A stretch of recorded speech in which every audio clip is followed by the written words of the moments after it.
ਸਾਹਿਬ ਜੀ। ਫਿਰ ਰਸਨਾ ਪਵਿੱਤਰ ਕਰੋ, ਉਚਾਰਨ ਕਰੋ ਸਤਨਾਮ। ਸ਼੍ਰੀ ਵਾਹਿਗੁਰੂ ਸਾਹਿਬ ਜੀ। ਸ਼ਲੋਕ ਮਹੱਲਾ ਪਹਿਲਾ। ਸੱਚ ਕਾਲ ਕੂੜ ਵਰਤਿਆ, ਕਲ ਕਾਲਖ ਬੇਤਾਲ। ਬਿਓ ਬੀਜ ਪਤ ਲਹਿ ਗਏ, ਅਬ ਕਿਉਂ ਉਗਵਹਿ ਦਾਲ। ਗੁਰੂ ਸਵਾਰੀ ਸੰਗਤ ਜੀ, ਪਾਵਨ ਸ਼ਬਦ ਗੁਰੂ ਨਾਨਕ ਸਾਹਿਬ ਪਾਤਸ਼ਾਹ ਮਹਾਰਾਜ ਜੀ ਦੀ ਅਜ਼ੀਮ ਰਚਨਾ ਸ਼੍ਰੀ ਆਸਾ ਜੀ ਦੀ ਵਾਰ ਦੀ 11ਵੀਂ ਪੌੜੀ, ਤੇ ਇਸ ਦੇ ਵਿੱਚ ਸਤਿਗੁਰੂ ਪਾਤਸ਼ਾਹ ਮਹਾਰਾਜ ਜੀ ਨੇ 3 ਸ਼ਲੋਕ ਉਚਾਰਨ ਕੀਤੇ ਹਨ।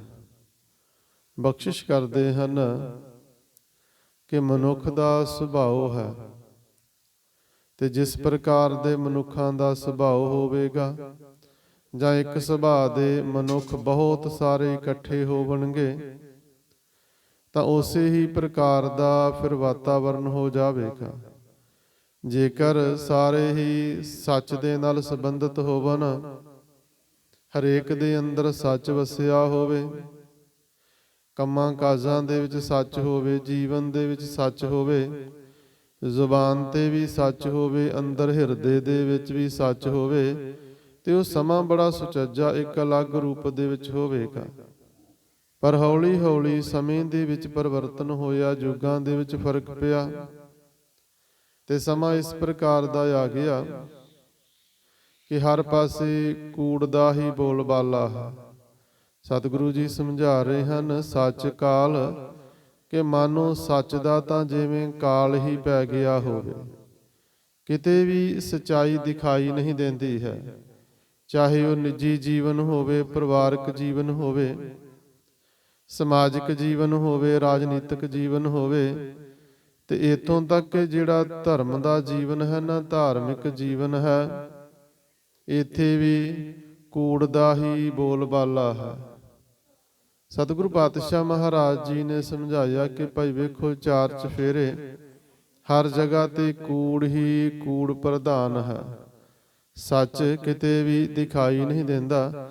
ਮਾਲਕ ਜੀ ਬਖਸ਼ਿਸ਼ ਕਰਦੇ ਹਨ ਕਿ ਸੱਚ ਚੰਦਰਮਾ ਦਿਸੈ ਨਾਹੀਂ ਕਿਹ ਚੜਿਆ। ਸੱਚ ਦਾ ਤਾਂ ਚੰਦਰਮਾ, ਸੱਚ ਦਾ ਤਾਂ ਚਾਨਣ ਜੋ ਸੀ, ਉਹ ਕਿਤੇ ਵੀ ਦਿਖਾਈ ਹੀ ਨਹੀਂ ਦੇ ਰਿਹਾ। 4 ਚੁਫੇਰੇ ਅੰਧਕਾਰ, ਕੂੜ ਹੀ ਕੂੜ ਹੈ।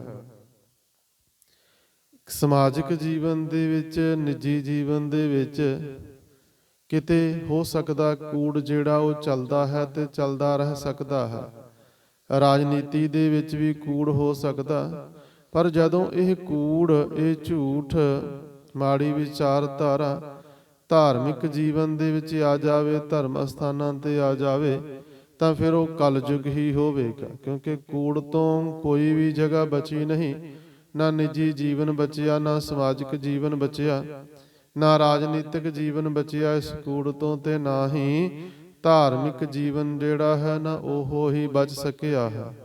ਹਰ ਜਗ੍ਹਾ ਦੇ ਉੱਪਰ ਝੂਠ ਹੀ ਝੂਠ, ਕੂੜ ਦਾ ਹੀ ਪਸਾਰਾ, ਕੂੜ ਦਾ ਹੀ ਬੋਲਬਾਲਾ, ਸੱਚ ਨਹੀਂ ਦਿਖਾਈ ਦਿੰਦਾ ਹੈ। ਕਿਤੇ ਵੀ ਅਸੀਂ ਵੇਖ ਸਕਦੇ ਹਾਂ, ਆਪਣੇ ਅੰਦਰ ਵੀ ਅਸੀਂ ਝਾਤੀ ਮਾਰ ਕੇ ਵੇਖ ਸਕਦੇ ਹਾਂ ਕਿ ਵਾਕਿਆ ਕਿਤੇ ਸੱਚ ਦਿਖਾਈ ਦਿੰਦਾ ਹੈ। ਕੋਈ ਐਸਾ ਮਨੁੱਖ ਹੈ ਜਿਹੜਾ ਸੱਚ ਦੀ ਗੱਲ ਕਰ ਸਕਦਾ ਹੋਵੇ, ਆਪਣੇ ਆਪ ਨੂੰ ਵਿੱਚ ਅਸੀਂ ਸ਼ਾਮਲ ਕਰਦੇ ਚੱਲੀਏ ਜੀ। ਸਾਹਮਣੇ ਜਿਸ ਪ੍ਰਕਾਰ ਦਾ ਕੋਈ ਹੈ, ਉਸੇ ਪ੍ਰਕਾਰ ਦੀ ਅਸੀਂ ਗੱਲ ਕਰਦੇ ਹਾਂ।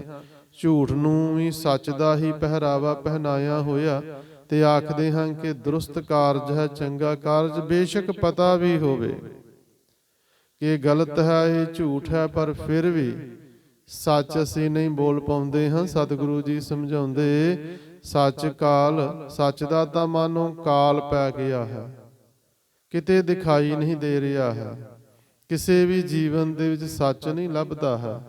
ਤੇ ਜਿਹੜੀ ਵਸਤੂ ਕਿਤੇ ਨਾ ਲੱਭਦੀ ਹੋਵੇ, ਤੇ ਅਸੀਂ ਕਹਿੰਦੇ ਹਾਂ ਕਿ ਫਲਾਣੇ ਪਦਾਰਥ ਦਾ ਕਾਲ ਪੈ ਗਿਆ, ਉਹ ਖਤਮ ਹੀ ਮਾਨੋ ਹੋ ਗਿਆ ਹੋਵੇ, ਤੇ ਕੂੜ ਵਰਤਿਆ। 4 ਚੁਫੇਰੇ ਕੂੜ ਦਾ ਹੀ ਪਸਾਰਾ ਹੈ।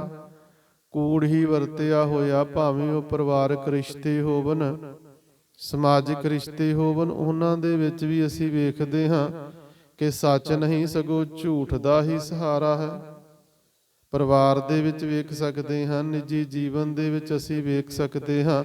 ਤੇ ਸਤਿਗੁਰੂ ਜੀ ਸਮਝਾ ਰਹੇ ਹਨ, ਕਲ ਕਾਲਕ ਬੇਤਾਲ, ਤੇ ਇਸ ਕਾਲ ਦੀ, ਇਸ ਝੂਠ ਦੀ ਕਾਲਖ ਕਰਕੇ ਜਿਹੜਾ ਸਮੁੱਚਾ ਜੀਵਨ ਹੈ ਨਾ ਮਨੁੱਖਾਂ ਦਾ, ਚਾਹੇ ਕਿਸੇ ਵੀ ਪ੍ਰਕਾਰ ਦਾ ਹੈ ਨਾ, ਉਹ ਮਾਨੋ ਕਾਲਖ ਕਰਕੇ ਸਾਰੀ ਦੀ ਸਾਰੀ ਲੁਕਾਈ ਵੱਡੀ ਗਿਣਤੀ ਦੇ ਵਿੱਚ ਜਿਹੜੇ ਜੀਵ ਹਨ ਉਹ ਬੇਤਾਲੇ ਭੂਤਨੇ ਹੀ ਤੁਰੇ ਫਿਰਦੇ ਹਨ।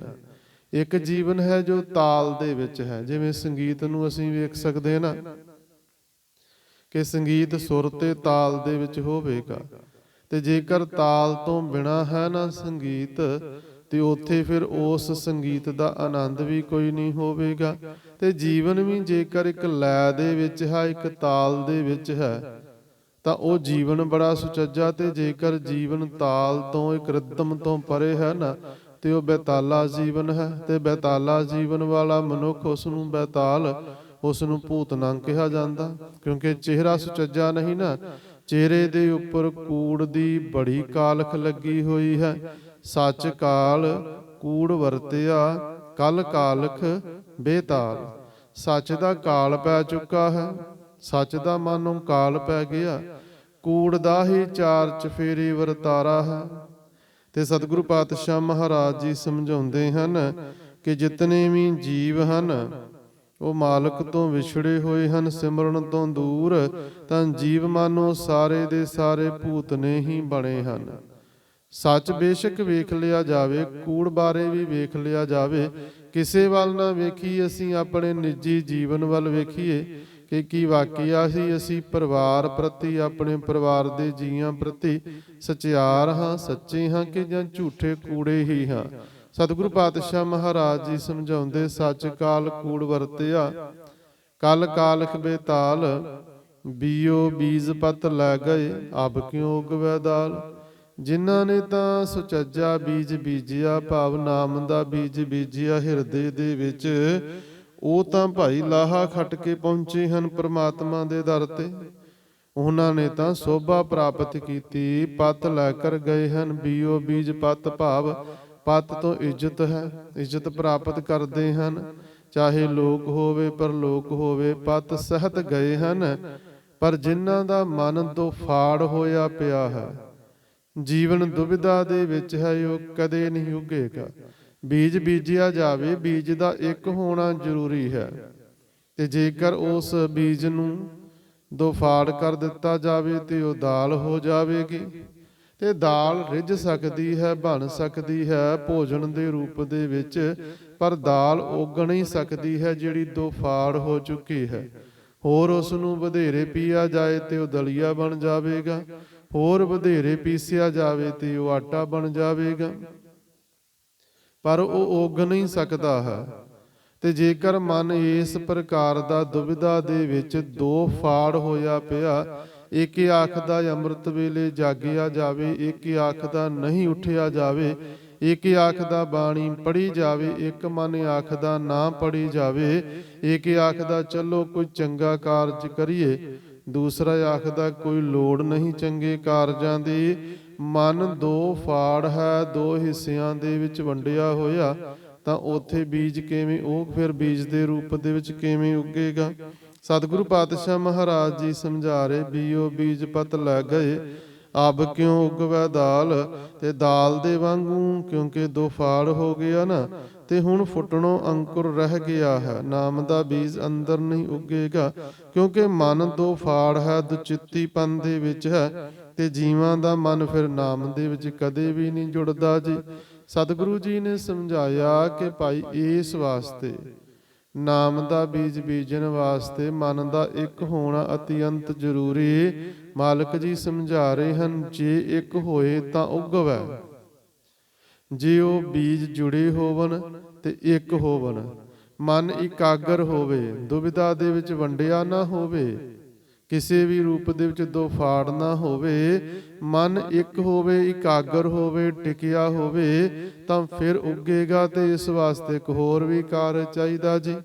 ਉਹ ਕਿਹੜਾ ਰੁੱਤੀ ਹੋ ਰੁੱਤ ਹੋਏ। ਮੰਨ ਲਓ ਇੱਕ ਕਿਸਾਨ ਨੇ ਬੜੀ ਸੁਚੱਜੀ ਪੈਲੀ ਵਾਹੀ ਹੈ, ਹਰ ਪ੍ਰਕਾਰ ਦੀ ਸੰਭਾਲ ਕੀਤੀ, ਬੀਜ ਦੀ ਕੀਟਨਾਸ਼ਕਾਂ ਦੇ ਰਾਹੀਂ ਉਸ ਨੂੰ ਸੋਧਿਆ ਹੋਇਆ, ਬੀਜ ਵੀ ਇੱਕ ਚੰਗੀ ਵਧੀਆ ਕਿਸਮ ਦਾ, ਪਰ ਜੇਕਰ ਉਸ ਬੀਜ ਨੂੰ ਬੀਜਣ ਦੀ ਰੁੱਤ ਹੀ ਨਾ ਹੋਵੇ ਤੇ ਉੱਗੇਗਾ ਨਹੀਂ। ਬੀਜ ਦੇ ਉੱਗਣ ਵਾਸਤੇ ਸੁਚੱਜੀ ਰੁੱਤ ਚਾਹੀਦੀ ਹੈ ਤੇ ਨਾਮ ਨੂੰ ਬੀਜਣਾ ਹੋਵੇ, ਮਨ ਦੀ ਇਕਾਗਰਤਾ ਵੀ ਹੋਵੇ, ਤਾਂ ਉਸ ਵੇਲੇ ਫਿਰ ਸਤਿਗੁਰੂ ਗੁਰੂ ਨਾਨਕ ਸਾਹਿਬ ਪਾਤਸ਼ਾਹ ਮਹਾਰਾਜ ਜੀ ਨੇ, ਸਤਿਗੁਰੂ ਜੀ ਨੇ ਸਾਨੂੰ ਸਮਝਾਇਆ ਕਿ ਫਿਰ 2 ਵੇਲੇ ਤੇਰੇ ਜੀਵਨ ਦੇ ਵਿੱਚ ਆਉਂਦੇ ਹਨ, ਦਿਨ ਦੇ ਵਿੱਚ ਆਉਂਦੇ ਹਨ। ਪੂਰੀ ਜ਼ਿੰਦਗੀ ਦੇ ਵਿੱਚ ਨਹੀਂ, ਇੱਕ ਦਿਨ ਦੇ ਵਿੱਚ 2 ਵਾਰ ਸਮਾਂ ਤੈਨੂੰ ਪ੍ਰਾਪਤ ਹੁੰਦਾ ਹੈ। 2 ਵੇਲੇ ਦਾ ਨਿਤਨੇਮ, ਅੰਮ੍ਰਿਤ ਵੇਲੇ ਦਾ ਤੇ ਸੰਧਿਆ ਵੇਲੇ ਦਾ। ਅੰਮ੍ਰਿਤ ਵੇਲੇ ਦੀ ਸੰਭਾਲ ਕੀਤੀ ਜਾਵੇ ਤਾਂ ਉਹ ਇੱਕ ਐਸਾ ਸਮਾਂ ਹੈ ਅੰਮ੍ਰਿਤ ਵੇਲਾ, ਜਿੱਥੇ ਬੀਜਿਆ ਹੋਇਆ ਜਿਹੜਾ ਨਾਮ ਹੈ ਨਾ, ਉਹ ਫਿਰ ਵਧੇਰੇ ਵਡਿਆਈ ਬਖਸ਼ਿਸ਼ ਕਰਦਾ ਹੋਵੇਗਾ। ਸਤਿਗੁਰੂ ਪਾਤਸ਼ਾਹ ਮਹਾਰਾਜ ਜੀ ਸਮਝਾਉਂਦੇ ਹਨ ਕਿ ਜਿਹੜਾ ਅੰਮ੍ਰਿਤ ਵੇਲੇ ਵੱਤੇ ਕਾ ਬੀਜਿਆ ਹੈ ਨਾ, ਉਹ ਐਸਾ ਹੈ ਕਿ ਭਗਤ ਖਾਏ ਖਰਚ ਰਹੇ, ਨਿਖੁੱਟੈ ਨਾਹੀ। ਭਗਤ ਜਨ ਪ੍ਰਭੂ ਦੇ ਪਿਆਰੇ ਉਸ ਪਦਾਰਥ ਨੂੰ, ਨਾਮ ਨੂੰ ਖਾ ਰਹੇ ਹਨ, ਭਾਵ ਜਪਦੇ ਹਨ, ਹੋਰਨਾਂ ਨੂੰ ਵੀ ਬਖਸ਼ਿਸ਼ ਕਰਦੇ ਹਨ ਤੇ ਕਦੇ ਉਹ ਨਿਖੁੱਟਦਾ ਨਹੀਂ, ਖਤਮ ਹੀ ਨਹੀਂ ਹੁੰਦਾ। ਕਿਉਂਕਿ ਅੰਮ੍ਰਿਤ ਵੇਲੇ ਵੱਤੇ ਕਾ ਬੀਜਿਆ ਹੈ ਨਾ, ਅੰਮ੍ਰਿਤ ਵੇਲਾ ਸੀ, ਵੱਤਰ ਬੜਾ ਸੋਹਣਾ ਸੀ ਤੇ ਮਨ ਵੀ ਇਕਾਗਰ ਸੀ, ਦੁਚਿੱਤੀ ਤੋਂ ਰਹਿਤ ਸੀ, ਤੇ ਉਹ ਫਿਰ ਇੱਕ ਹੋਣ ਕਰਕੇ ਐਸਾ ਨਾਮ ਦਾ ਬੀਜ ਬੀਜਿਆ ਗਿਆ ਤੇ ਉਹ ਬੜਾ ਪ੍ਰਫੁੱਲਿਤ ਹੋਇਆ। ਅਸੀਂ ਇਸ ਨੂੰ ਸਰੀਰਕ ਅੰਗਾਂ ਦੇ ਰੂਪ ਦੇ ਵਿੱਚ ਵੀ ਵੇਖ ਸਕਦੇ ਹਾਂ। ਮਨ ਅਗਰ ਦੁਵਿਧਾ ਦੇ ਵਿੱਚ ਹੈ ਤੇ ਕਦੇ ਵੀ ਮਨੁੱਖ ਇੱਕ ਫੈਸਲਾ ਨਹੀਂ ਕਰ ਸਕਦਾ ਹੈ। ਹੁਣ ਮਨੁੱਖ ਨੂੰ 2 ਅੱਖਾਂ ਬਖਸ਼ਿਸ਼ ਕੀਤੀਆਂ ਪ੍ਰਮਾਤਮਾ ਨੇ, ਦੋਨੋਂ ਹੀ ਅੱਖਾਂ ਇੱਕ ਵੇਖਦੀਆਂ ਹਨ, ਤੇ ਜੇਕਰ ਇੱਕ ਅੱਖ ਸੱਜੇ ਪਾਸੇ ਵੇਖਦੀ ਹੋਵੇ, ਇੱਕ ਅੱਖ ਖੱਬੇ ਪਾਸੇ ਵੇਖਦੀ ਹੋਵੇ, ਤੇ ਕੀ ਇੱਕ ਸੁਚੱਜੀ ਕੋਈ ਵਸਤੂ ਦਿਖਾਈ ਦੇਵੇਗੀ? ਮਨੁੱਖ ਫੈਸਲਾ ਕਿਸੇ ਗੱਲ ਦੇ ਉੱਪਰ ਕਰ ਪਾਵੇਗਾ? ਹੁਣ 2 ਕੰਨ ਹਨ ਤੇ ਦੋਨੋਂ ਇੱਕੋ ਹੀ ਗੱਲ ਸੁਣਦੇ ਹਨ। ਸੱਜਾ ਕੰਨ ਹੋਰ ਸੁਣਦਾ ਹੋਵੇ, ਖੱਬਾ ਕੰਨ ਹੋਰ ਸੁਣਦਾ ਹੋਵੇ, ਤਾਂ ਸੰਭਵ ਨਹੀਂ ਕਿ ਅਸੀਂ ਕਿਸੇ ਗੱਲ ਨੂੰ ਵੀ ਪ੍ਰਾਪਤ ਕਰ ਸਕਦੇ ਹੋਈਏ। ਸਰੀਰ ਨੂੰ 2 ਹੱਥ ਪ੍ਰਾਪਤ ਹੋਏ ਮਨੁੱਖ ਨੂੰ, ਤੇ ਦੋਨੋਂ ਇੱਕੋ ਹੀ ਕਾਰਜ ਕਰਨ ਵਾਸਤੇ ਇਕੱਠੇ ਤੁਰਦੇ ਹਨ। ਤੇ ਜੇਕਰ ਦੋਨੋਂ ਹੀ ਹੱਥ ਅਲੱਗ-ਅਲੱਗ ਕਾਰਜ ਕਰਨ, ਕਿਸੇ ਵਸਤੂ ਨੂੰ ਫੜਨਾ ਹੋਵੇ, ਪਕੜਨਾ ਹੋਵੇ, ਤਾਂ ਕਿਵੇਂ ਕਾਰਜ ਹੋਵੇਗਾ? 2 ਪੈਰ ਪ੍ਰਾਪਤ ਹਨ ਤੇ ਦੋਨੋਂ ਹੀ ਇਕੱਠੇ ਇੱਕ ਮਾਰਗ ਤੇ ਚੱਲਦੇ ਹਨ। ਇਹ ਨਹੀਂ ਕਿ ਸੱਜਾ ਪੈਰ ਉਧਰ ਨੂੰ ਚੱਲੇ, ਖੱਬਾ ਦੂਜੇ ਪਾਸੇ ਨੂੰ ਚੱਲਦਾ ਹੋਵੇ ਤੇ ਇੱਕ ਕਦਮ ਨਹੀਂ ਤੁਰਿਆ ਜਾਵੇਗਾ, ਮਨੁੱਖ ਡਿੱਗ ਪਵੇਗਾ। ਜੇਕਰ ਦੋਨੋਂ ਪੈਰ ਇੱਕ ਮਾਰਗ ਤੇ ਚੱਲਣੇ ਜ਼ਰੂਰੀ, 2 ਹੱਥ ਕਾਰਜ ਕਰਦੇ ਹੋਵਣ, 2 ਕੰਨ ਇੱਕ ਹੀ ਗੱਲ ਸੁਣਦੇ ਹਨ, 2 ਅੱਖਾਂ ਇੱਕ ਹੀ ਵਸਤੂ ਨੂੰ ਵੇਖਦੀਆਂ ਹਨ, ਤੇ ਫਿਰ ਇਸ ਵਾਸਤੇ ਮਨ ਦਾ ਵੀ ਇੱਕ ਹੋਣਾ ਬੜਾ ਜ਼ਰੂਰੀ ਹੈ। ਜੇਕਰ ਮਨ ਦੁਵਿਧਾ ਦੇ ਵਿੱਚ ਹੈ ਨਾ, ਤੇ ਮੰਨ ਲਓ ਅੱਖਾਂ 2 ਵੇਖਦੀਆਂ ਪਈਆਂ, ਸੱਜੀ ਅੱਖ ਸੱਜੇ ਪਾਸੇ, ਖੱਬੀ ਅੱਖ ਖੱਬੇ ਪਾਸੇ, ਤਾਂ ਕੀ ਦਿਖਾਈ ਦੇਵੇਗਾ? ਕੋਈ ਦਿਖ ਜਾਵੇਗਾ? ਮਨੁੱਖ ਦੁਵਿਧਾ ਦੇ ਵਿੱਚ ਹੀ ਰਹਿ ਜਾਵੇਗਾ। ਇੱਕ ਹੋਣਾ ਜ਼ਰੂਰੀ, ਇਕਾਗਰਤਾ ਦਾ ਹੋਣਾ ਜ਼ਰੂਰੀ, ਮਨ ਇੱਕ ਹੋਵੇ ਤੇ ਫਿਰ ਸੁਚੱਜੀ ਰੁੱਤ ਵੀ ਹੋਵੇ। ਤੇ ਨਾਲ ਹੀ ਸਤਿਗੁਰੂ ਜੀ ਨੇ ਇੱਕ ਹੋਰ ਉਦਾਹਰਨ ਦੇ ਰਾਹੀਂ ਸਾਨੂੰ ਸਮਝਾਇਆ ਕਿ ਭਾਈ ਨਾਮ ਦੇ ਨਾਲ ਕਿਵੇਂ ਜੁੜਿਆ ਜਾ ਸਕਦਾ ਹੈ। ਸਤਿਗੁਰੂ ਜੀ ਨੇ ਕੱਪੜੇ ਦੀ ਉਦਾਹਰਨ ਲਈ ਹੈ ਜੀ। ਇੱਕ ਨਵਾਂ ਕੱਪੜਾ ਖਰੀਦਿਆ ਤੇ ਉਸ ਨੂੰ ਰੰਗਣਾ ਹੈ, ਕਿਵੇਂ ਰੰਗਿਆ ਜਾਵੇਗਾ? ਹੁਣ ਅੱਜ ਕੱਲ ਤਾਂ ਚਲੋ ਕਾਰਜ ਬੜੇ ਹੀ ਘਟ ਗਏ ਹਨ, ਕਿਤੇ ਵਿਰਲਾ ਟਾਵਾਂ ਕਾਰਜ ਕਿ ਕੋਈ ਲਲਾਰੀ ਦੇ ਕੋਲ ਜਾ ਕੇ ਆਪਣੇ ਕੱਪੜਿਆਂ ਨੂੰ ਰੰਗ ਦੇਵੇ, ਦੁਪੱਟਿਆਂ ਨੂੰ ਜਾਂ ਪੱਗਾਂ ਆਦਿਕ ਨੂੰ ਰੰਗ ਦਿੰਦਾ ਹੋਵੇ। ਨਹੀਂ ਤਾਂ ਪਹਿਲਾਂ ਸਾਰੇ ਹੀ ਇਹ ਕਾਰਜ ਹੁੰਦਾ ਸੀ, ਹਰੇਕ ਹੀ ਵਸਤੂ ਨੂੰ ਰੰਗ ਦਿੱਤਾ ਜਾਂਦਾ ਸੀ। ਅੱਜ ਤਾਂ ਰੰਗਦਾਰ ਪਦਾਰਥ ਪ੍ਰਾਪਤ ਹੋ ਰਹੇ ਹਨ। ਪਹਿਲਾਂ ਕੱਪੜਾ ਇੱਕ ਰੰਗ ਦਾ ਹੁੰਦਾ ਸੀ ਨਾ, ਤੇ ਮਰਜ਼ੀ ਦੇ ਨਾਲ ਉਸ ਨੂੰ ਰੰਗ ਦਿੱਤਾ ਜਾਂਦਾ ਸੀ। ਅੱਜ ਮਾਰਕੀਟ ਦੇ ਵਿੱਚੋਂ ਰੰਗ ਬਰੰਗੇ ਹੀ ਕੱਪੜੇ ਪ੍ਰਾਪਤ ਹੁੰਦੇ ਹਨ। ਪਹਿਲਾਂ ਇੱਕ ਮਨੁੱਖ ਹੁੰਦਾ ਸੀ, ਪਰਿਵਾਰ ਦੀ ਇੱਕ ਸਲਾਹ ਹੁੰਦੀ ਸੀ, ਇੱਕ ਮੁਖੀ ਹੁੰਦਾ ਸੀ ਜਿਹੜਾ ਪਰਿਵਾਰ ਨੂੰ ਲੈ ਕੇ ਤੁਰਦਾ ਸੀ, ਤੇ ਉਹ ਫਿਰ ਪਰਿਵਾਰ ਦੇ ਜੀਆਂ ਨੂੰ ਕੰਮ ਤੇ ਤੋਰਦਾ ਸੀ, ਤੂੰ ਇਸ ਪਾਸੇ ਜਾਣਾ, ਤੂੰ ਆਹ ਕਾਰਜ ਕਰਨਾ, ਤੇ ਸਾਰਾ ਪਰਿਵਾਰ ਉਸ ਦੇ ਹੁਕਮ ਦੇ ਵਿੱਚ ਚੱਲਦਾ ਸੀ। ਪਰਿਵਾਰ ਦੇ ਜਿੰਨੇ ਵੀ ਜੀ ਹੁੰਦੇ ਸਨ ਤਾਂ ਉਹਨਾਂ ਨੂੰ ਜਿਵੇਂ ਜਿਵੇਂ ਉਸਨੇ ਰੰਗ ਦੇਣਾ ਹੁੰਦਾ ਸੀ ਦਿੰਦਾ ਸੀ, ਪਰ ਮੂਲ ਇੱਕ ਹੀ ਹੁੰਦਾ ਸੀ, ਇੱਕੋ ਹੀ ਕੱਪੜਾ ਪ੍ਰਾਪਤ ਹੁੰਦਾ ਸੀ, ਰੰਗ ਫਿਰ ਅਲੱਗ ਹੁੰਦੇ ਸਨ।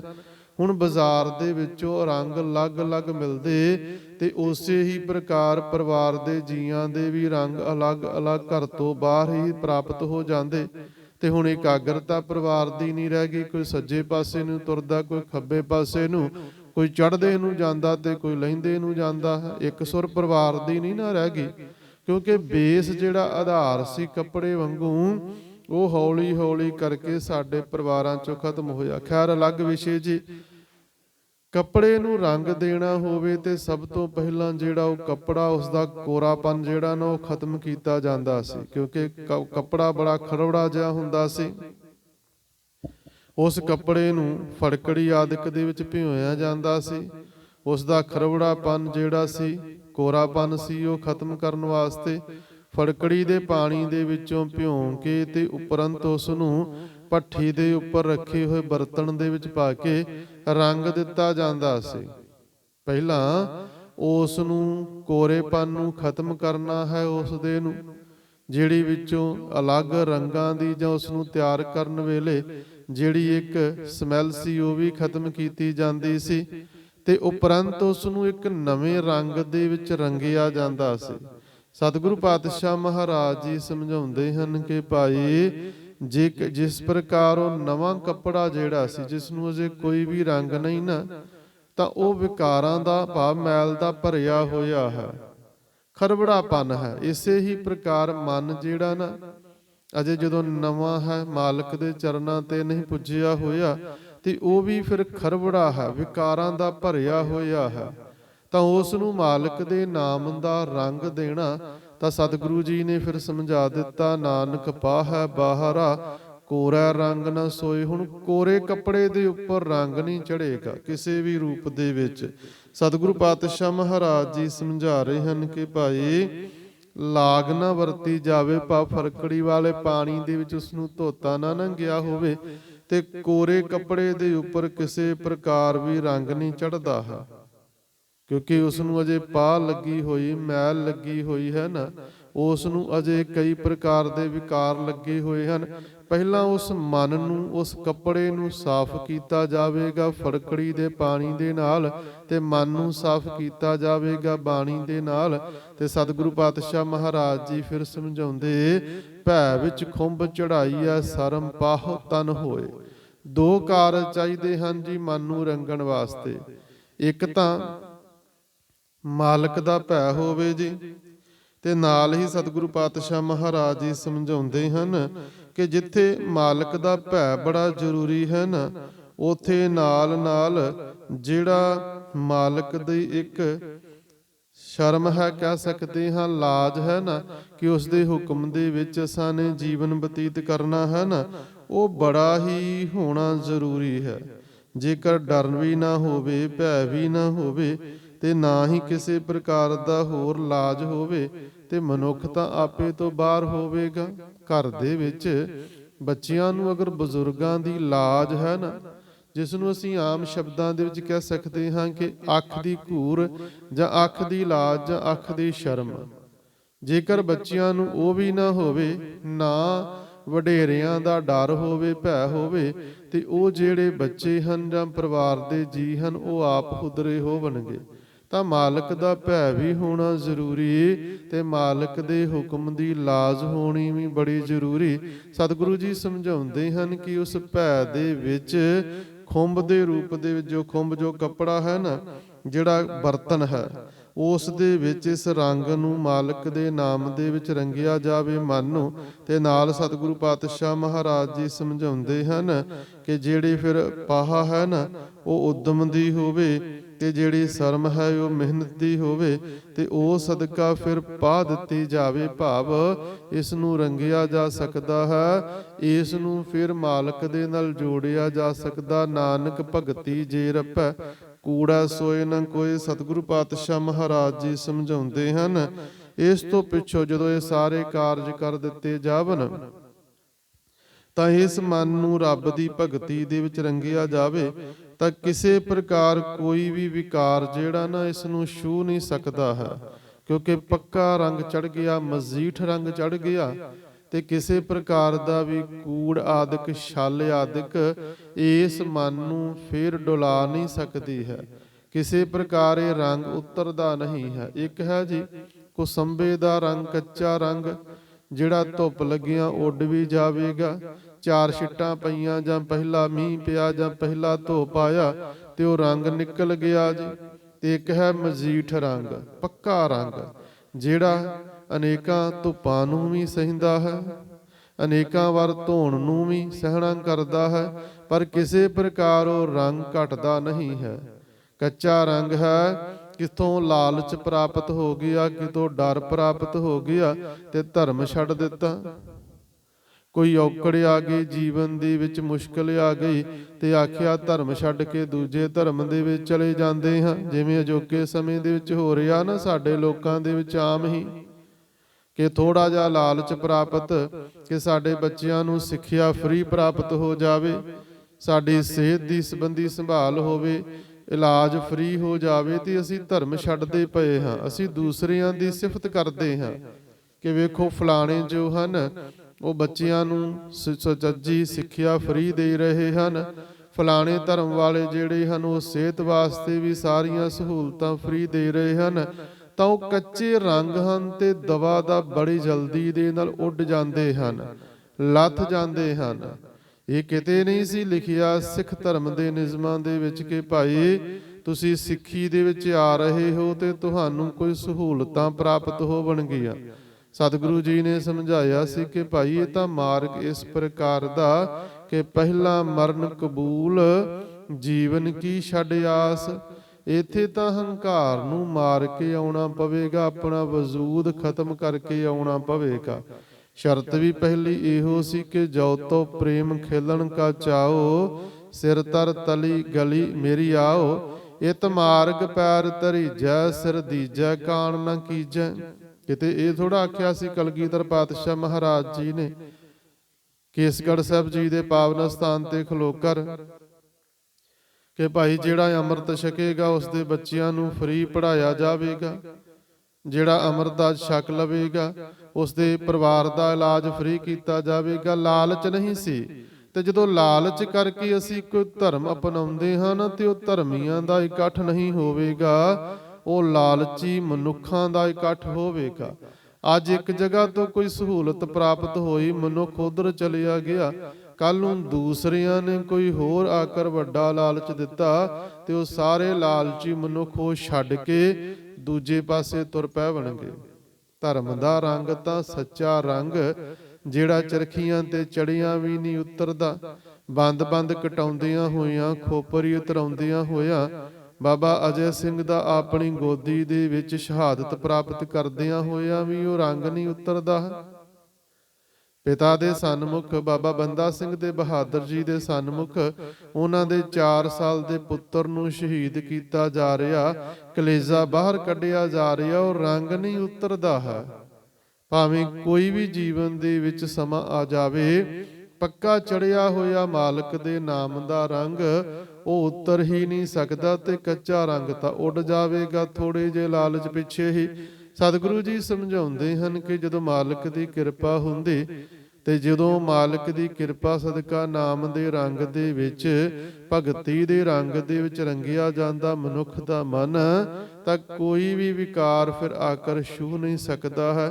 ਕਿਸੇ ਪ੍ਰਕਾਰ ਦੇ ਜਿਹੜੇ ਲੱਭ ਆਦਿਕ ਹਨ, ਮਾਇਆ ਦੇ ਛਲ ਹਨ, ਇਸ ਦੇ ਨੇੜੇ ਨਹੀਂ ਆਉਂਦੇ ਤੇ ਨਾ ਹੀ ਇਸ ਨੂੰ ਛੂੰਹਦੇ ਹਨ। ਉਪਰੰਤ ਦੂਸਰੇ ਸ਼ਲੋਕ ਦੇ ਵਿੱਚ ਸਤਿਗੁਰੂ ਜੀ ਨੇ ਲੁਕਾਈ ਦੇ ਸੁਭਾਅ ਦੇ ਅਨੁਸਾਰ ਜਿਹੜੇ ਹਾਕਮ ਹਨ ਜਾਂ ਜਿਸ ਪ੍ਰਕਾਰ ਦਾ ਜੀਵਨ ਸਾਰਿਆਂ ਦਾ ਨਾ, ਉਹ ਸਾਨੂੰ ਸਮਝਾਇਆ ਹੈ।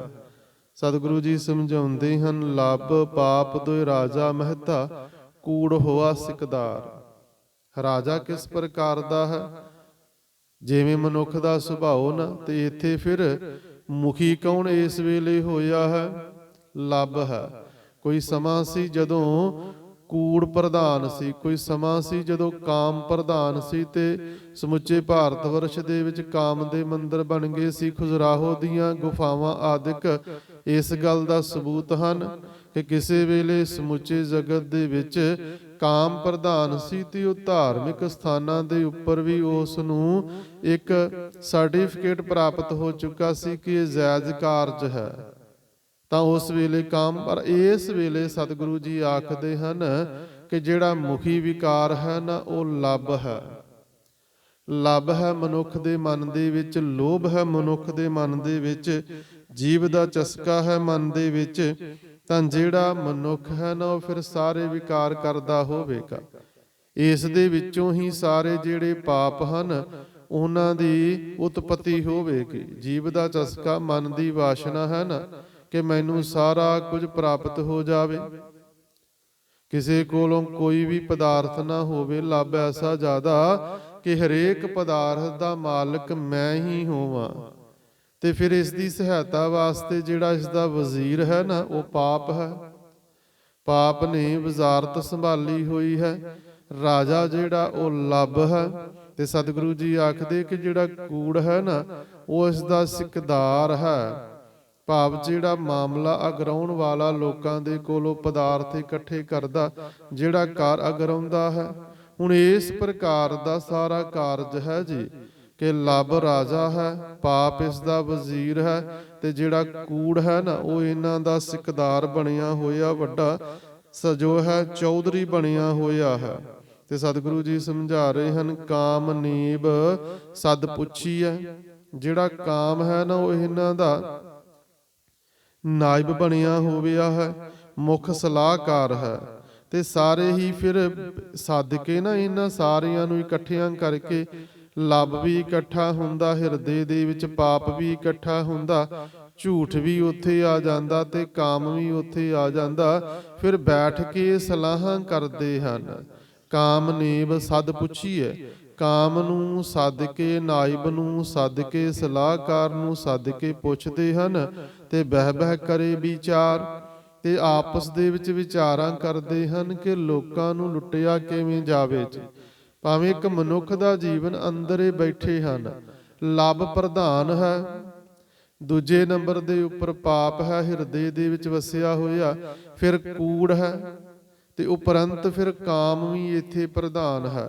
ਤੇ ਜੀਵਨ ਦੇ ਵਿੱਚ ਮਨੁੱਖ ਦੇ ਹਿਰਦੇ ਦੇ ਵਿੱਚ ਇਹ ਚਾਰੇ ਵਿਕਾਰ ਵਸੇ ਹੋਏ ਤੇ ਆਪਸ ਦੇ ਵਿੱਚ ਸਲਾਹਾਂ ਕਰਦੇ ਹਨ ਕਿ ਭਾਈ ਦੂਜੇ ਨੂੰ, ਆਪਣੇ ਮਿੱਤਰ ਨੂੰ, ਆਪਣੇ ਭਰਾ ਨੂੰ, ਆਪਣੇ ਰਿਸ਼ਤੇਦਾਰ ਨੂੰ ਲੁੱਟਣਾ ਕਿਵੇਂ, ਧੋਖਾ ਕਿਵੇਂ ਕਰਨਾ, ਉਸ ਦੇ ਨਾਲ ਨਿਰੰਤਰ ਸਲਾਹਾਂ ਚੱਲਦੀਆਂ ਪਈਆਂ ਹਨ।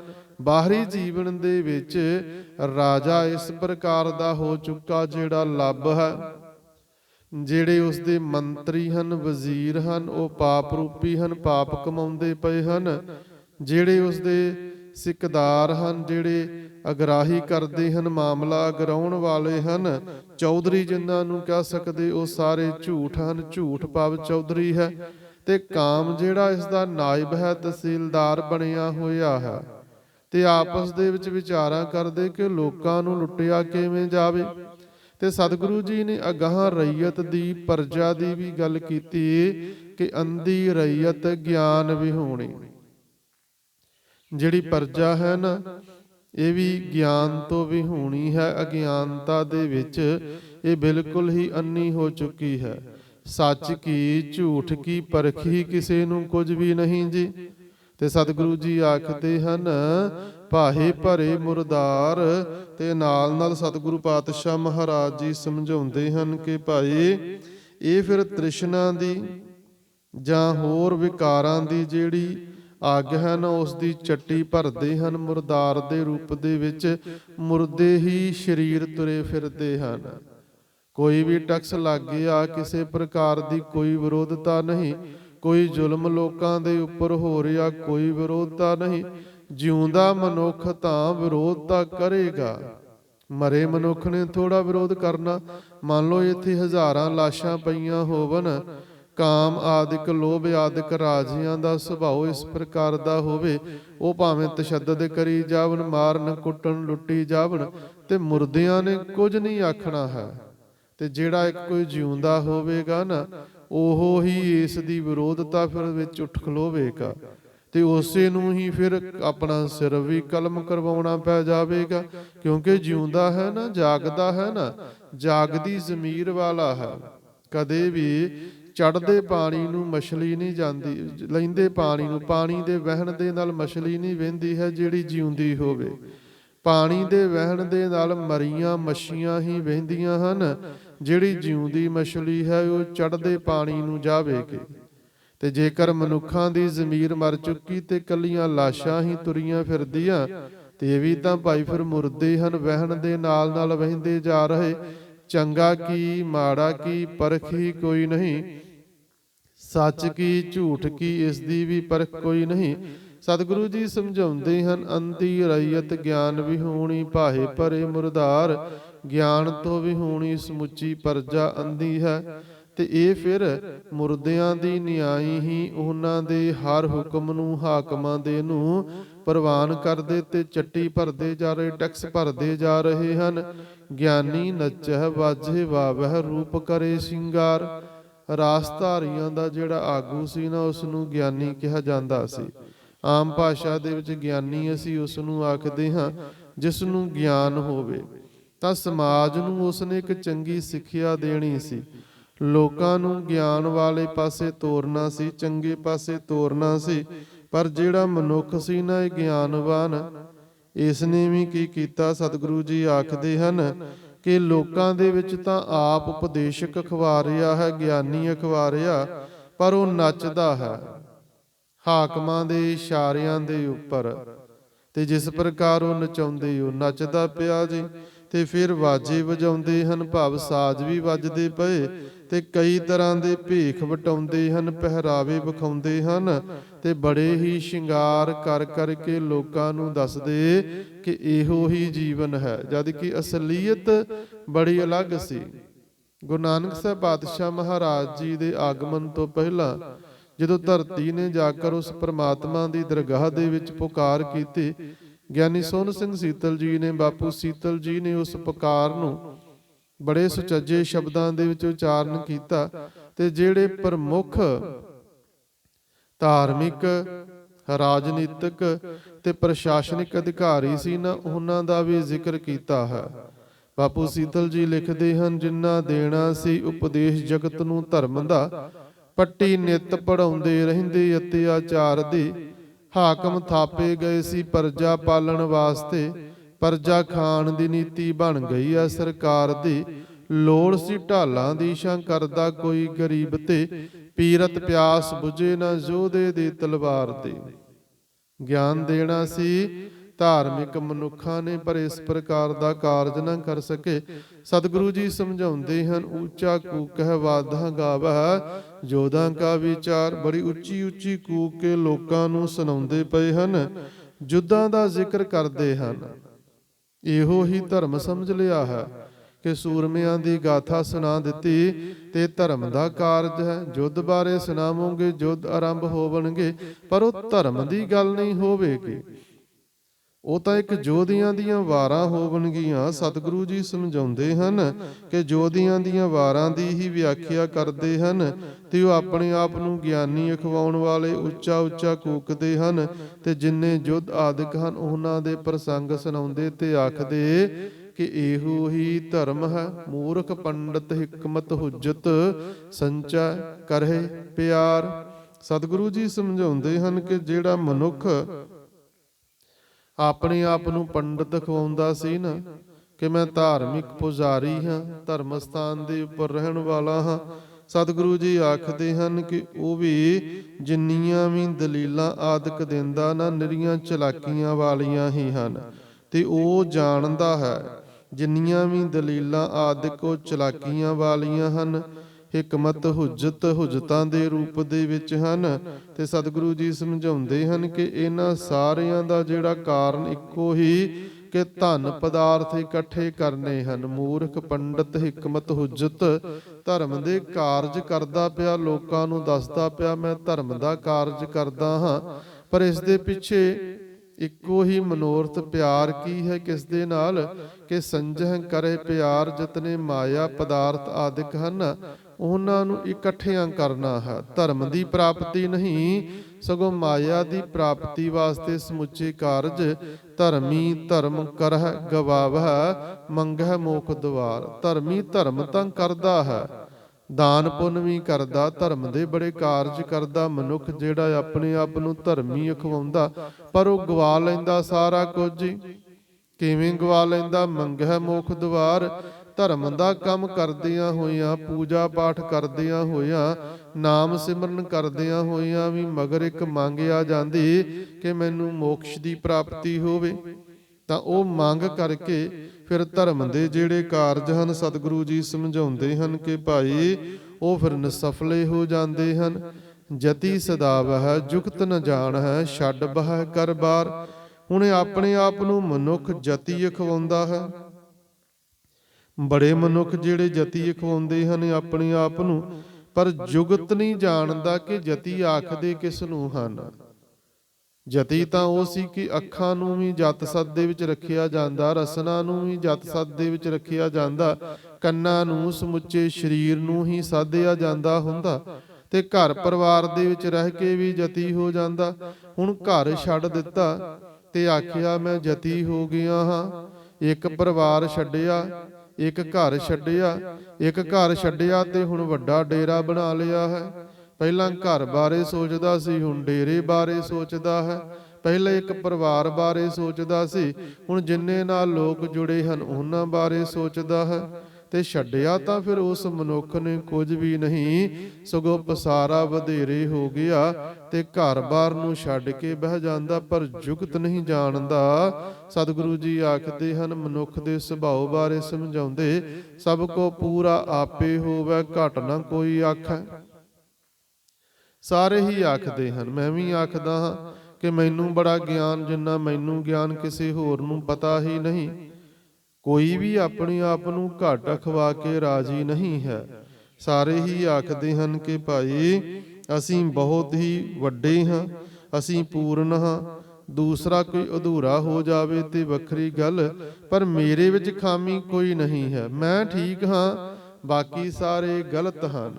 ਤੇ ਸਤਿਗੁਰੂ ਜੀ ਸਮਝਾਉਂਦੇ ਹਨ ਕਿ ਜਿਤਨਾ ਸੰਸਾਰ ਹੈ ਨਾ, ਸਾਰੇ ਲੋਕ ਹਨ, ਉਹ ਸਾਰੇ ਹੀ ਚੰਗੇ ਹਨ, ਪਰ ਮੈਂ ਨਹੀਂ ਚੰਗਾ ਜੀ। ਹਮ ਨਹੀਂ ਚੰਗੇ ਬੁਰਾ ਨਹੀਂ ਕੋਏ। ਪਰ ਅਸੀਂ ਇਸ ਤੋਂ ਉਲਟ ਹੋ ਗਏ ਜੀ।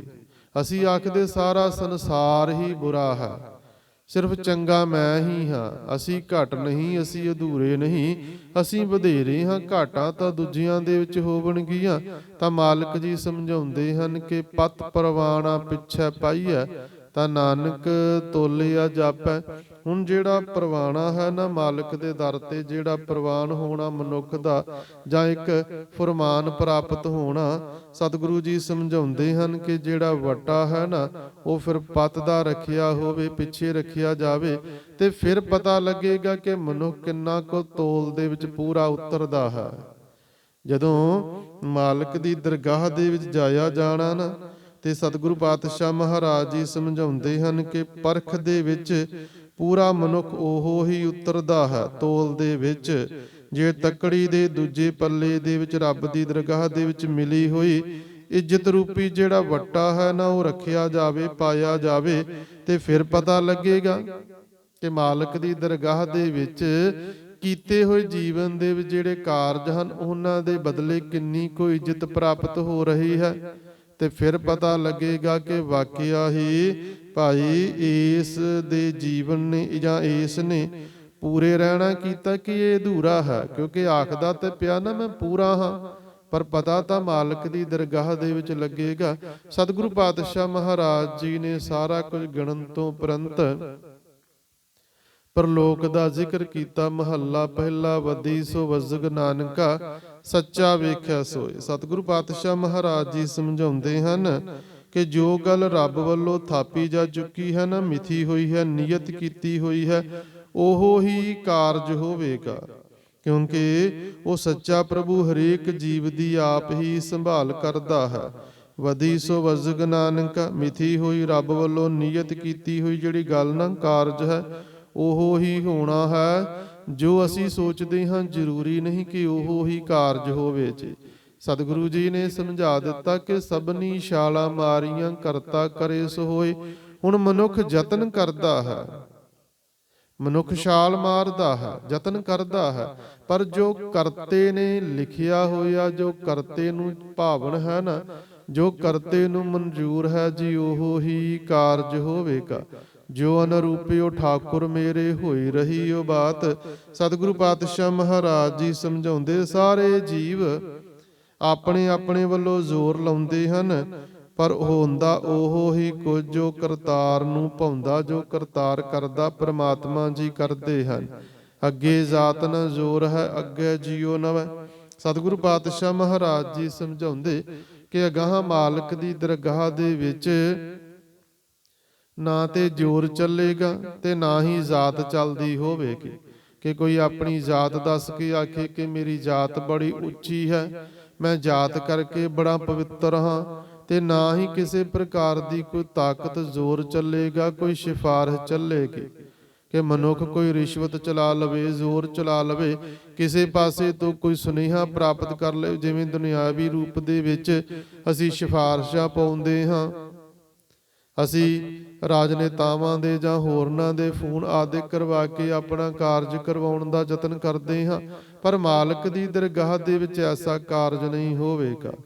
ਸਤਿਗੁਰੂ ਜੀ ਸਮਝਾਉਂਦੇ ਹਨ ਕਿ ਭਾਈ ਉਥੇ ਸੱਚੋ ਹੀ ਸੱਚ ਨਿਬੜਾ, ਉਥੇ ਸੱਚ ਦਾ ਹੀ ਨਿਬੇੜਾ ਹੋਵੇਗਾ। ਨਾ ਜ਼ਾਤ ਦਾ ਤੇ ਨਾ ਜ਼ੋਰ ਦਾ ਹੀ ਅੱਗੇ ਕੋਈ ਪਿਛ ਚੱਲਦਾ ਹੋਵੇਗਾ।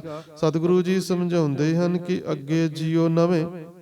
ਭਾਈ ਵੀਰ ਸਿੰਘ ਜੀ ਨੇ ਇਸ ਦੇ ਅਲੱਗ-ਅਲੱਗ ਅਰਥ ਕਰਨਾ ਕੀਤੇ ਹਨ ਕਿ ਅੱਗੇ ਜਿਹੜੇ ਜੀਵ ਮਿਲਨੇ ਹਨ ਉਹ ਨਵੇਂ ਹਨ, ਉਹਨਾਂ ਨੂੰ ਕੀ ਪਤਾ ਤੁਸੀਂ ਕੌਣ ਹੋ। ਤੇ ਫਿਰ ਅੱਗੇ ਨਾਲ ਉਹ ਦੂਸਰੇ ਅਰਥ ਇਹ ਸਮਝਾਉਂਦੇ ਹਨ ਕਿ ਜਿਹੜੇ ਅੱਗੇ ਜੀਵ ਮਿਲਨੇ ਨਾ, ਉਹਨਾਂ ਨੇ ਫਿਰ ਆਖਣਾ ਨਾ ਵੇ ਭਾਈ ਅਸੀਂ ਨਹੀਂ ਜਾਣਦੇ ਹਾਂ। ਤਾਂ ਸਤਿਗੁਰੂ ਪਾਤਸ਼ਾਹ ਮਹਾਰਾਜ ਜੀ ਸਮਝਾਉਂਦੇ, ਜਿਨ ਕੀ ਲੇਖੈ ਪਤ ਪਵੈ ਚੰਗੇ ਸਈ ਕੇ। ਪਰ ਜਿਨ੍ਹਾਂ ਦੀ ਲੇਖੇ ਦੇ ਵਿੱਚ ਪੱਤ ਪੈ ਗਈ, ਜੋ ਲੇਖੇ ਦੇ ਵਿੱਚ ਪੂਰੇ ਉਤਰੇ, ਜਿਨ੍ਹਾਂ ਨੂੰ ਸੁਚੱਜੀ ਮਾਲਕ ਦੀ ਦਰਗਾਹ ਦੇ ਵਿੱਚੋਂ ਇੱਜ਼ਤ ਪ੍ਰਾਪਤ ਹੋ ਗਈ, ਸਤਿਗੁਰੂ ਜੀ ਆਖਦੇ ਹਨ ਕਿ ਉਹ ਹੀ ਚੰਗੇ ਹਨ। ਜਿਨ੍ਹਾਂ ਨੇ ਕੋਈ ਚੰਗੇ ਕਾਰਜ ਕੀਤੇ ਹਨ, ਜਿਨ੍ਹਾਂ ਨੂੰ ਕਰਮਾਂ ਦਾ ਲੇਖਾ ਦੇਣ ਵੇਲੇ ਆਦਰ ਪ੍ਰਾਪਤ ਹੋਇਆ, ਜਿਨ੍ਹਾਂ ਨੇ ਜਗਤ ਦੇ ਵਿੱਚ ਚੰਗੇ ਕਾਰਜ ਕੀਤੇ ਸਨ ਤੇ ਮਾਲਕ ਦੀ ਦਰਗਾਹ ਦੇ ਵਿੱਚ ਉਹਨਾਂ ਨੂੰ ਫਿਰ ਆਦਰ ਜਿਹੜਾ ਨਾ ਉਹ ਪ੍ਰਾਪਤ ਹੁੰਦਾ। ਪੌੜੀ ਦੇ ਵਿੱਚ ਸਤਿਗੁਰੂ ਜੀ ਸਮਝਾਉਂਦੇ ਹਨ, ਤੁਰ ਕਰਮ ਜਿਨ੍ਹਾਂ ਕਉ ਤੁਧ ਪਾਇਆ, ਤਾਂ ਤਿੰਨੀ ਖਸਮ ਧਿਆਇਆ। ਹੈ ਸੱਚੇ ਪਾਤਸ਼ਾਹ ਜੀਓ, ਮਹਾਰਾਜ ਜੀਓ, ਜਿਨ੍ਹਾਂ ਮਨੁੱਖਾਂ ਦੇ ਉੱਤੇ ਤੁਸੀਂ ਧੁਰੋਂ ਹੀ ਬਖਸ਼ਿਸ਼ ਕੀਤੀ, ਕਰਮ ਕੀਤਾ, ਨਦਰ ਕੀਤੀ ਨਾ, ਉਹਨਾਂ ਨੇ ਹੀ ਮਾਲਕ ਜੀ ਤੁਹਾਡੇ ਨਾਮ ਨੂੰ ਜਪਿਆ ਹੈ, ਨਾਮ ਨੂੰ ਧਿਆਇਆ ਹੈ। ਤੇ ਸਤਿਗੁਰੂ ਜੀ ਸਮਝਾਉਂਦੇ ਹਨ, ਇਹਨਾਂ ਜਨਤਾਂ ਕੈ ਵਸ ਕਿਛ ਨਾਹੀ, ਤੁਧ ਵੇਖੀ ਜਗਤ ਉਪਾਇਆ। ਇਹਨਾਂ ਜੀਵਾਂ ਦੇ ਵਸ ਦੇ ਵਿੱਚ ਸੱਚੇ ਪਾਤਸ਼ਾਹ ਜੀ ਕੀ ਹੈ। ਇਹ ਇਕੱਲੇ ਮਨੁੱਖ ਦੀ ਗੱਲ ਨਹੀਂ, ਸਮੁੱਚੇ ਸਾਰੇ 84 ਲੱਖ ਜੀਵਾਂ ਦੀ ਗੱਲ ਹੋ ਰਹੀ ਹੈ। ਪਰ ਉਹ ਸਾਰੇ ਆਪੋ ਆਪਣੀ ਮਰਜ਼ਾਦਾ ਦੇ ਵਿੱਚ ਹਨ। ਪਸ਼ੂਆਂ ਦਾ ਜੀਵਨ ਨਿਰੰਤਰ ਚੱਲਦਾ ਪਿਆ ਉਸੇ ਹੀ ਪ੍ਰਕਾਰ, ਪੰਛੀਆਂ ਦਾ ਜੀਵਨ ਵੀ ਉਸੇ ਹੀ ਪ੍ਰਕਾਰ ਦਾ ਹੈ ਜੀ। ਇਹਨਾਂ ਜੀਵਾਂ ਦੇ ਆਪਣੇ ਇਖਤਿਆਰ ਦੇ ਵਿੱਚ ਵਸ ਦੇ ਵਿੱਚ ਕੁਝ ਵੀ ਨਹੀਂ ਕਿ ਤੇਰਾ ਸਿਮਰਨ ਵੀ ਕਰ ਸਕਦੇ ਹੋਵਨ। ਤੁਸੀਂ ਆਪ ਹੀ ਰੰਗ ਰੰਗ ਦੇ ਵੱਖ-ਵੱਖ ਪ੍ਰਕਾਰ ਦੇ ਜਗਤ ਨੂੰ, ਜੀਵਾਂ ਨੂੰ ਪੈਦਾ ਕੀਤਾ ਹੋਇਆ ਹੈ। ਮਨੁੱਖ 100 ਵਾਰੀ ਅਲਾਰਮ ਲਗਾ ਕੇ ਸੌਂ ਜਾਵੇ ਕਿ ਮੈਂ ਉੱਠਣਾ ਹੈ, ਪਰ ਨੀਂਦ ਐਸਾ ਜ਼ੋਰ ਪਾਵੇਗੀ ਬੰਦ ਕਰਕੇ ਫਿਰ ਸੌਂ ਜਾਵਾਂਗੇ। ਪਰ ਜਿਸ ਰੋਜ਼ ਮਾਲਕ ਦੀ ਕਿਰਪਾ ਹੁੰਦੀ, ਅਲਾਰਮ ਦੀ ਲੋੜ ਹੀ ਨਹੀਂ ਪੈਂਦੀ, ਮਾਲਕ ਆਪ ਉਠਾ ਦੇਵੇਗਾ। ਸਤਿਗੁਰੂ ਜੀ ਸਮਝਾਉਂਦੇ, ਇਹਨਾਂ ਜਨਤਾ ਕੈ ਵਸ ਕਿਛ ਨਾਹੀ, ਇਹਨਾਂ ਜੀਵਾਂ ਦੇ ਵਸ ਦੇ ਵਿੱਚ ਕੁਝ ਵੀ ਨਹੀਂ। ਤੁਧ ਵੇਖੀ ਜਗਤ ਉਪਾਇਆ, ਵੱਖ-ਵੱਖ ਪ੍ਰਕਾਰ ਦਾ, ਕਈ ਰੰਗਾਂ ਦਾ ਆਪ ਜੀ ਨੇ ਸਮੁੱਚਾ ਜਗਤ ਪੈਦਾ ਕੀਤਾ ਹੋਇਆ ਹੈ ਜੀ। ਸਤਿਗੁਰੂ ਜੀ ਬਖਸ਼ਿਸ਼ ਕਰਦੇ ਹਨ, ਇਕਣਾ ਨੂੰ ਤੂੰ ਮੇਲ ਲਹਿ, ਇਕ ਆਪੋ ਤੋਂ ਦੁਖ ਵਾਇਆ। ਗੁਰਮੁਖਾਂ ਨੂੰ ਤੁਸਾਂ ਨੇ ਮੇਲ ਲਿਆ, ਤੇ ਜਿਹੜੇ ਮਨਮੁਖ ਸੀ ਉਹ ਫਿਰ ਸੰਸਾਰ ਦੇ ਵਿੱਚ ਖੁਆਰ ਹੁੰਦੇ ਹਨ। ਗੁਰ ਕਿਰਪਾ ਤੇ ਜਾਣਿਆ ਜਿੱਥੈ ਤੁਧ ਆਪ ਬੁਝਾਇਆ। ਸਤਿਗੁਰੂ ਪਾਤਸ਼ਾਹ ਮਹਾਰਾਜ ਜੀ ਸਮਝਾਉਂਦੇ ਹਨ ਕਿ ਗੁਰੂ ਦੀ ਕਿਰਪਾ ਦੇ ਨਾਲ ਹੀ ਮਨੁੱਖ ਨੇ ਇਸ ਗੱਲ ਨੂੰ ਜਾਣਿਆ ਹੈ, ਉਸ ਨੂੰ ਇਸ ਗੱਲ ਦੀ ਸੂਝ ਪ੍ਰਾਪਤ ਹੋ ਗਈ ਕਿ ਉਸ ਨੇ ਹਿਰਦੇ ਦੇ ਵਿੱਚ, ਉਸ ਦੇ ਹਿਰਦੇ ਦੇ ਵਿੱਚ ਤੁਸੀਂ ਆਪ ਹੀ ਸੂਝ ਨੂੰ ਪਾਇਆ ਹੈ। ਗੁਰ ਕਿਰਪਾ ਤੇ ਜਾਣਿਆ, ਗੁਰੂ ਕਿਰਪਾ ਦੇ ਨਾਲ ਹੀ ਪ੍ਰਾਪਤ ਹੋਇਆ। ਜਿੱਥੈ ਤੁਧ ਆਪ ਬੁਝਾਇਆ। ਮਾਲਕ ਜੀ ਸਮਝਾਉਂਦੇ ਹਨ, ਜਿਸ ਵਡਭਾਗੀ ਮਨੁੱਖ ਦੇ ਹਿਰਦੇ ਦੇ ਵਿੱਚ ਇਹ ਪ੍ਰਮਾਤਮਾ ਜੀ ਆਪਣੇ ਆਪ ਦੀ ਤੁਸਾਂ ਨੇ ਸੂਝ ਪਾ ਦਿੱਤੀ ਨਾ, ਉਸੇ ਹੀ ਮਨੁੱਖ ਨੇ ਸਤਿਗੁਰੂ ਜੀ ਦੀ ਮਿਹਰ ਦੇ ਨਾਲ ਤੁਹਾਨੂੰ ਪਛਾਣ ਲਿਆ। ਆਪਣੀ ਤਾਕਤ ਦੇ ਨਾਲ, ਚਤੁਰਾਈ ਦੇ ਨਾਲ ਨਹੀਂ ਪਛਾਣਿਆ ਜਾਵੇਗਾ।